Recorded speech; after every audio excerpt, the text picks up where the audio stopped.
Hello students, जैसा कि आपको पता है कि हमारा एनएस का एग्ज़ाम 12 नवंबर 2021 को होने वाला है। तो हम सब उन्हीं की तैयारी में लगे हुए हैं। आप भी काफ़ी सारी प्रैक्टिस कर रहे होंगे, आपके टीचर्स भी आपको प्रैक्टिस करवा रहे होंगे। यहाँ मैं आपको कक्षा 3 का गणित विषय का एनएस 2017 के कुछ क्वेश्चंस लेकर आया हूँ जिनसे आपको प्रैक्टिस करनी है। हम इन क्वेश्चंस को सॉल्व करके देखेंगे और कुछ इस तरह के क्वेश्चंस ही आपके एग्जाम में आने वाले हैं, तो आप इनको ध्यानपूर्वक देखिए। चलिए स्टार्ट करते हैं। पहला क्वेश्चन है, आपका विद्यालय 8 बजे शुरू होता है। कितने बजे शुरू हो रहा है? 8 बजे शुरू होता है। नीचे दी गई घड़ियों में से कौन सी घड़ी ये समय दिखाती है? देखो यहाँ 4 ऑप्शन हमें दिए हुए हैं और चारों ही ऑप्शन में घड़ियां दी हुई है जो कि अलग अलग समय बता रही है। हमें ये पता करना है कि हमारा विद्यालय ओपन होता है 8 बजे, तो कौन सी घड़ी ये 8 बज रहे हैं। तो आपको इस प्रश्न को हल करने से पहले थोड़ा बहुत घड़ी के बारे में जान लेना चाहिए। देखिए घड़ी में कितनी सुइयां होती है? 3 सुई होती है। सबसे जो बड़ी वाली सुई होती है ना, वो कहलाती है सेकंड वाली सुई। और इसको कैसे पहचानोगे आप? ये तीनों सुइयों में सबसे लंबी होती है और सबसे तेज चलती है और ये एक पूरा चक्कर करने में 60 सेकंड लेती है। कितना समय लेती है? 60 सेकंड में ये एक पूरा राउंड कर जाती है। उसके बाद होती है मिनट वाली सुई। मिनट वाली सुई की पहचान कैसे करोगे? ये सबसे लंबी से थोड़ी छोटी होती है और सबसे छोटी से थोड़ी बड़ी होती है, यानी यूं कह सकते हैं कि ये दोनों के बीच की होती है। और एक पूरा चक्कर करने में इसको कितना समय लगता है? इसको 60 मिनट लगते हैं पूरा राउंड करने में। उसके बाद जो तीसरी सुई होती है वो होती है घंटे की सुई। घंटे की सुई का कैसे पता करना है?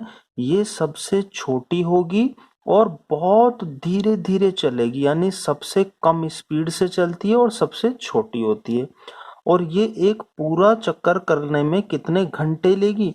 क्योंकि ये घंटे वाली सुई है इसलिए इसका समय घंटे में नापेंगे, तो ये 12 घंटे लेगी पूरा राउंड करने में।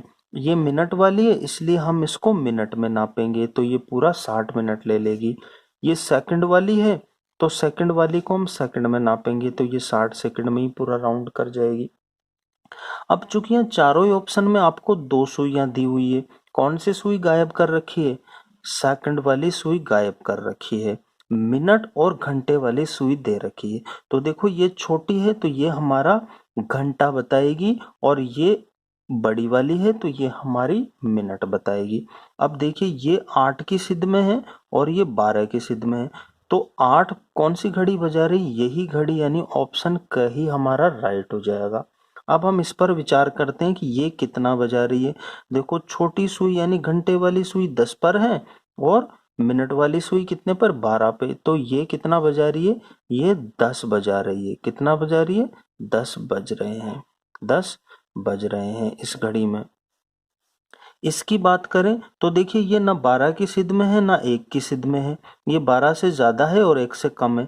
तो अब ऐसे में हम मिनट की सुई को देखेंगे। देखो मिनट यहाँ पर 00 मिनट, यहाँ 5, फिर यहाँ 10, 3 पे आते 15 minute, 20 minute, 25 minute, 30 minute, 35 minute और ये हो जाएगा 40 मिनट। तो अब हम इसको कहेंगे कि 12 बजकर और अब मिनट कितना बता रही है? 40 मिनट। तो इसमें समय हो रहा है 12:40, यानी 12 से ज्यादा है और कितना ज्यादा है वो कौन बताएगी? मिनट। तो 40, तो 12:40 इसमें हो रही है।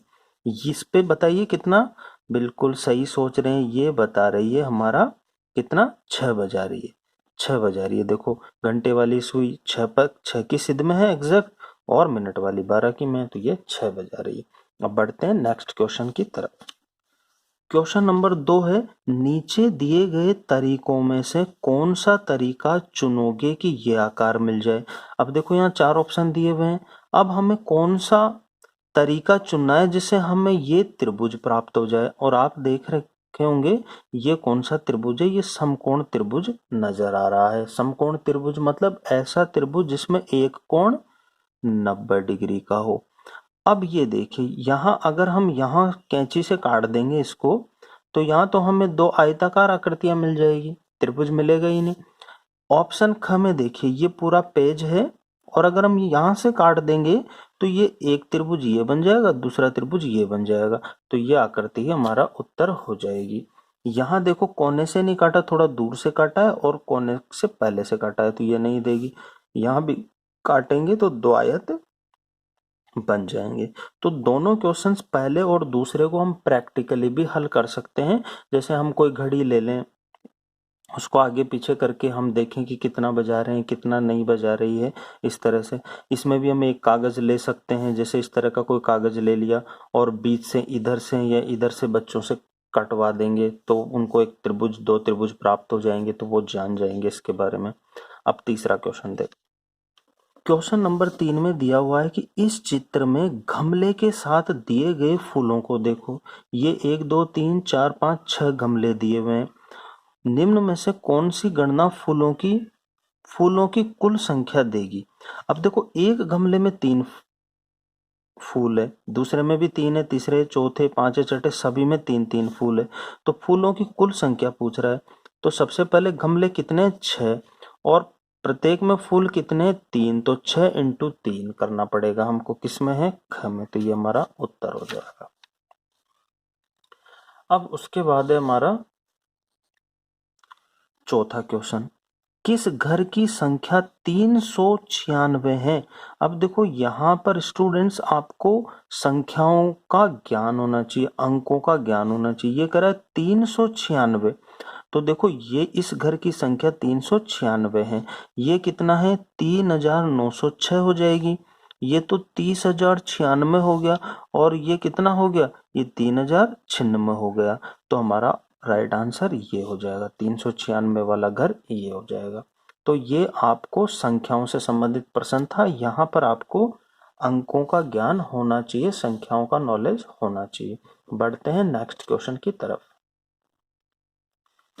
अब हमारा 5वां क्वेश्चन है कि नीचे दिए गए चार्ट में प्रत्येक दिन पुस्तकालय गए हुए लोगों की संख्या को दर्शाया गया है। देखो सोमवार को हम बच्चों से कहेंगे कि आप 1 से लेके और जितने भी ये हैं वो नंबर लिख लो, और फिर अब पता चल जाएगा कि सोमवार को 18 व्यक्ति पुस्तकालय गए, मंगलवार को 10 गए, बृहस्पतिवार को 14 गए, बुधवार को 14 गए, बृहस्पतिवार को 16 गए और शुक्रवार को 6 गए। अब प्रश्न इसी पर आधारित है। प्रश्न कह रहा है किस दिन सबसे अधिक लोग पुस्तकालय में गए थे। तो देखो सबसे अधिक किस दिन गए थे, सोमवार को 18 व्यक्ति। अब यह भी संख्याओं से संबंधित प्रश्न है, संख्याओं का ज्ञान होना चाहिए कि कौन सा नंबर बड़ा है कौन सा छोटा है। तो 18 सबसे ज्यादा है, तो इसका आंसर हो जाएगा किस दिन सबसे अधिक लोग पुस्तकालय में गए थे, तो सोमवार को। कितने व्यक्ति गए थे 18। अगर ये कहता कि किस दिन सबसे कम लोग पुस्तकालय में गए थे, सबसे कम, तो सबसे कम वाला नंबर कौन सा है 6 नंबर वाला, तो वो कौन से दिन हो जाता, शुक्रवार के दिन हो जाता। तो इस तरह हम बच्चों को छोटे छोटे क्वेश्चंस की प्रैक्टिस करवा सकते हैं। और डियर स्टूडेंट्स आप भी छोटे छोटे क्वेश्चंस कर सकते हैं। आप वर्कबुक से प्रैक्टिस कीजिए। आजकल सोशल मीडिया व्हाट्सएप इन पर भी एनएस के खूब सारे प्रैक्टिस पेपर आ रहे हैं, आप उनकी तैयारी कीजिए। और आप शाला दर्पण विंडो से भी एनएस के क्वेश्चन बैंक वगैरह डाउनलोड कर सकते हैं। तो उम्मीद करता हूँ ये वीडियो आपको पसंद आया होगा। यदि आपको इसी तरह की और वीडियो चाहिए तो आप चैनल को सब्सक्राइब कर लीजिए, वीडियो को लाइक कर दीजिए और वीडियो को शेयर भी कर दीजिए ताकि दूसरे स्टूडेंट्स भी इसका लाभ ले सके। मिलते हैं अगले वीडियो में किसी इंटरेस्टिंग टॉपिक के साथ में। तब तक पढ़ते रहिए, मुस्कुराते रहिए। Bye bye.